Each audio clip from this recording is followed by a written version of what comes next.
And the Boston Celtics punched their ticket to Boracay.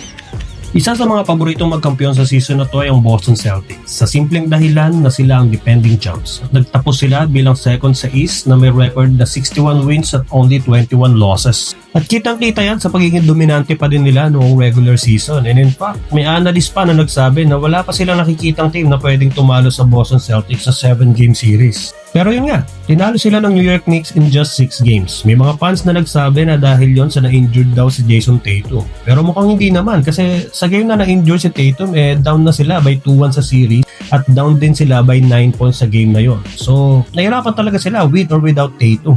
Pero ako sa tingin ko, naging problema masyado silang nag-rely sa tres. Sa game 1 nga, nagtala sila ng NBA record na 45 missed threes. Pag hindi pumapasok ang mga tres nila, nahihirapan na sila makahanap ng alternatibong opensa.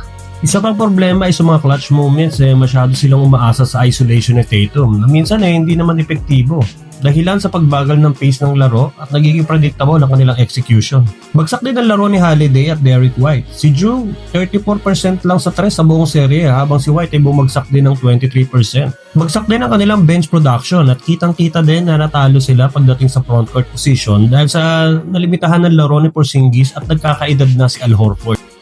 So let's see anong adjustment nila next season. Congrats sa New York Knicks.